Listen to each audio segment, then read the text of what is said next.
Hello student, how are you? All good? Okay. This video we will start exercise 1.3. So here's the first question. Question number 1. Write the following in decimal form and say what kind of decimal expansion each has. क्या है इस question में आपको पहले आपको fraction form में values दी हुई है, उसे आपको वो डेसिमल फॉर्म में चेंज करना है। डेसिमल फॉर्म में चेंज करने के बाद हमें उस डेसिमल एक्सपेंशन का जो एक्सप्रेशन आपका आया होगा उसका उसे बताना है कि वो टर्मिनेटिंग है, नॉन टर्मिनेटिंग है, ये चीज़। ओके, तो स्टार्ट करते हैं क्वेश्चन नंबर 1 का फर्स्ट पार्ट।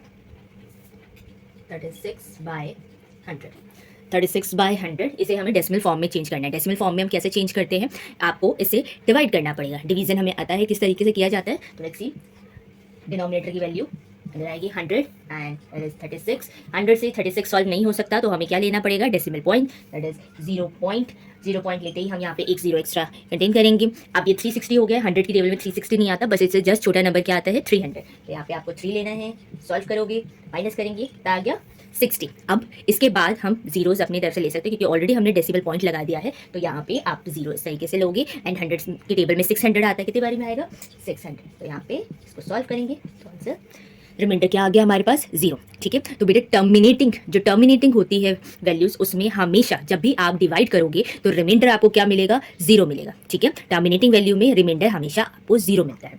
तो ये एक्सप्रेशन किस टाइप का है, ये वैल्यू जो है आपकी, ये एक्सप्रेशन आपका टर्मिनेटिंग है। ओके, तो इसकी वैल्यू लिखेंगे यहाँ पे 0.36 एंड इट इज टर्मिनेटिंग।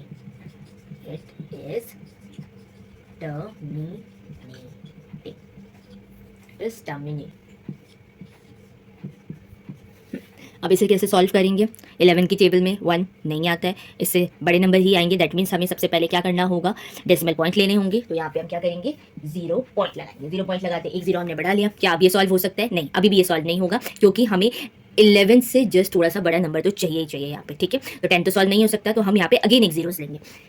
0 लिया हमने यहाँ पर, अब ये क्या बन गया है, 100। ठीक है, अब 11 से 100 सॉल्व हो सकता है, इससे जस्ट छोटा नंबर 11 की टेबल में आता है, दैट इज 99। ओके, 9 बारी में 99 आ जाएगा, माइनस करोगे 1 रिमाइंडर आएगा। ठीक है, इसको एक और बार सॉल्व करके देखते हैं, उसके बाद रिमाइंडर क्या आता है, देन हम उसके बाद डिसाइड करेंगे हमें कैसे सॉल्व करना है इसको। ओके, हमने यहाँ एक 0 लगाया। ठीक है, डेसिमल पॉइंट के बाद बेटा हम अपनी तरफ से सिर्फ एक ही 0 एक्स्ट्रा बढ़ा सकते हैं। अगर हम दूसरी 0 एक्स्ट्रा बढ़ाएंगे तो हमें यहाँ मेंशन भी करना पड़ेगा। ओके, तो यहाँ पे एक 0 और लगेगा, देन इसके बाद सॉल्व करेंगे, 99 माइनस 1 रिमाइंडर। तो आप देख रहे होगे कि जब जब हम इसे सॉल्व करते जा रहे हैं हमारे पास रिमाइंडर क्या बच रहा है, 1 रिमाइंडर आ रहा है। ठीक है, एक बार और सॉल्व कर लेते हैं, 99 माइनस 1। ठीक है, तो इसमें हमें क्या पता चल रहा है कि जो इसकी वैल्यू है वो क्या हो जाएगी, 0.09 बार। ठीक है, इस तरीके से हम वैल्यू, जब भी आपकी वैल्यू नॉन टर्मिनेटिंग होती है, नॉन टर्मिनेटिंग होने का मतलब ये है कि आपके पास जब आप डिवाइड करोगे उस वैल्यूज को तो हमेशा आपके पास रिमाइंडर बचेगा ही बचेगा, कुछ ना कुछ रिमाइंडर आपके पास होगा। रिमाइंडर जैसे हमने इस वाले क्वेश्चन में देखा, हमारे पास रिमाइंडर क्या था, 1 था। रिमाइंडर हर बार आपको 1 ही मिलेगा। और आप ये देख रहे हो कि जो रिमाइंडर है वो हमेशा क्या हो रहा है, सेम रिमाइंडर आ रहा है। तो जब भी सेम रिमाइंडर आता है और वैल्यू कंटिन्यूसली चलती जाती है, दैट मीन्स कि वो नॉन टर्मिनेटिंग है, वो कहीं पर भी जाके टर्मिनेट नहीं हो रही। दैट मीन्स कि वो क्या हो जाएगा, non terminating and recurring. Recurring का मतलब क्या होता है, रिपीटिंग में चलना। ठीक है, जैसे 1 जो है, जो आपका रिमाइंडर है वो रिपीटिंग वे में आगे की साइड चलते जा रहा है, तो आपको यहाँ पे क्या हो जाएगा, ये non terminating and recurring. Okay, 4/1/8 हमें वैल्यू दी हुई है। आपको ये वैल्यू देख के पता चल रहा होगा कि ये किस टाइप की वैल्यू है, मिक्स्ड फ्रैक्शन की वैल्यू। हमें मिक्स्ड फ्रैक्शन को पहले इम्प्रॉपर फ्रैक्शन में चेंज करनी होगी एंड देन उसके बाद हम आगे प्रोसीड करेंगे, जैसे हमने क्वेश्चन नंबर 1 का फर्स्ट एंड सेकंड पार्ट किया था। ओके, अब 4/1/8 कैसे सॉल्व होगा, पहले आपको 4 और 8 को एक साथ मल्टीप्लाई करना है, जो भी इसकी वैल्यू आएगी उसमें आपको +1 कर देना है। तो 4 8 32, 32 + 1 33/8। ओके, ठीक है, 33/8। अब ये फ्रैक्शन फॉर्म बन चुका है हमारे पास, इम्प्रॉपर फ्रैक्शन है। अब आप इसको डिवाइड करोगे, डेसिमल पॉइंट्स निकालोगे एंड देन डेसिमल फॉर्म निकालोगे इसका, उसके बाद हमें इसका एक्सप्रेशन बताना है। ओके, चलो सॉल्व करते हैं इसे, करते हैं। ठीक है, आपको पता ही है 8 की 33 नहीं आता, जैसे छोटा नंबर क्या आता है, 32। कितनी बारी में आएगा, 8 4 32, माइनस करेंगे 1 रिमाइंडर। इसके बाद आप क्या लोगे, पॉइंट लेते ही हम 0 एक्स्ट्रा बढ़ाएंगे। 8 की 10 नहीं आता, 10 से जस्ट छोटा नंबर, कितनी बारी में, 1 बारी में सॉल्व किया 2। ठीक है, फिर अगेन एक 0 लेंगे, इसको सॉल्व करेंगे, कितनी बारी में, 8 2 16, माइनस किया 4, फिर अगेन एक 0। ठीक है, 40 माइनस करेंगे तो आंसर क्या आएगा, रिमाइंडर 0। कितनी बारी में सॉल्व हुआ, ये 5। तो इसका आंसर क्या हो जाएगा, 4.125। ठीक है, आप देख रहे हो कि यहाँ पे जो रिमाइंडर है हमारे पास 0 आ गया। जब रिमाइंडर 0 आता है दैट मीन्स वो किस टाइप का फॉर्म है, वो टर्मिनेटिंग एक्सप्रेशन है। ठीक है, तो वो कैसा हो जाएगा, ये terminating 4.125 it is terminating.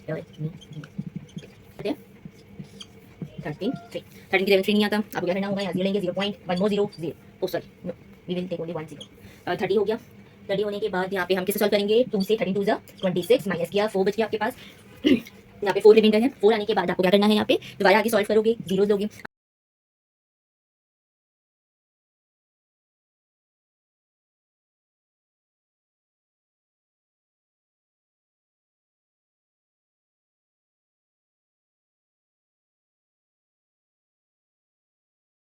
Two by 11 कैसे सॉल्व करेंगे हम, 2/11 इसे सबसे पहले हमें डिवाइड करना है।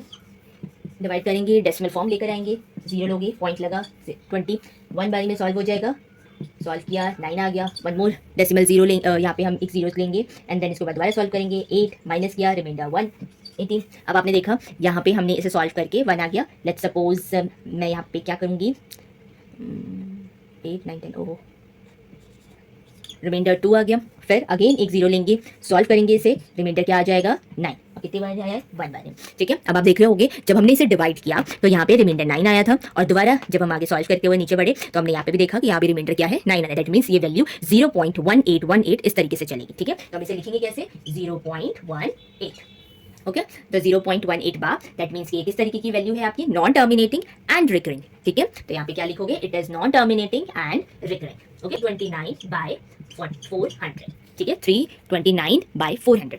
ओके, अब इसे डिवाइड करते हैं, चेक करते हैं इसकी वैल्यू किस तरीके की आएगी हमारे पास। लेट्स गो, सेम 400 329 लिखेंगे। क्या ये से सॉल्व हो सकता है, नो, हमें एक जीरो पॉइंट लेना होगा, यहाँ पे जीरो लगाएंगे। 400 की टेबल में ये वैल्यू नहीं आती, जस्ट छोटी वैल्यू क्या आती है 3200। कितनी बारी में आएगी, एक बारी में। सॉल्व करेंगे, रिमाइंडर 90 आ जाएगा आपके पास। 90 आने के बाद यहाँ पे वन मोर जीरो एक्स्ट्रा लगाएंगे, जीरो करने के बाद 400 की टेबल में 900 नहीं आता, पर जैसे इससे छोटा नंबर 800 आएगा। सॉल्व करेंगे, रिमाइंडर क्या बचेगा आपके पास 100, वन मोर जीरो एक्स्ट्रा लेंगे। उसके बाद दोबारा से सॉल्व करेंगे हम इसको किससे, 2 से, 800 माइनस 200। ठीक है, 200 वन मोर जीरो एक्स्ट्रा यहाँ पे लेंगे। उसके बाद ये 2000 बन गया, 2400 के लिए में 2000 आता है, यस डेफिनेटली आता है। 5 बारी में इसको आप दोबारा से सॉल्व करोगे, रिमाइंडर आपका जीरो आ जाएगा। रिमाइंडर जीरो आ गया, दैट मीन्स ये किस टाइप की वैल्यू है, this is terminating. Okay, 0.8225 it is terminating. I hope आपको ये क्वेश्चन नंबर 1 क्लियर हो गया होगा बेटा। इसमें ना सबसे इंपॉर्टेंट जो चीज़ है वो ये है कि आपको पता होना चाहिए कि terminating, non terminating and recurring होता क्या है। ठीक है, देखो जब हम टर्मिनेटिंग की बात करते हैं तो वैल्यूज आपकी सॉल्व करने के बाद, वैल्यू सॉल्व करने के बाद हमेशा रिमाइंडर जीरो आएगा। ठीक है, और जब नॉन टर्मिनेटिंग एंड रिकरिंग की बात करेंगे दैट मीन्स कि आपके पास रिमाइंडर हमेशा कुछ ना कुछ रिमाइंडर बचेगा, 1 2 3 and so on. That means non terminating, वो टर्मिनेट नहीं हो रहा है, बट रिकरिंग का मतलब क्या होता है, रिपीट होना, वैल्यूज का रिपीट होना। तो यहाँ पे आपकी जो वैल्यूज है एक तो वो टर्मिनेट भी नहीं हो रही है और साथ साथ जो वैल्यूज है एक सर्टेन टाइम के बाद रिपीट होती जा रही है। ठीक है, समझ आया। और इसलिए हम जब ऐसी वैल्यूज होती है तो उसके ऊपर हम बार लगाते हैं, 0.18 बार लिखे, ताकि वो हमें से पता चलता है कि जो ये वैल्यू है ये कंटिन्यूअसली इसी तरीके से आगे फॉर्म हो रही है। क्लियर।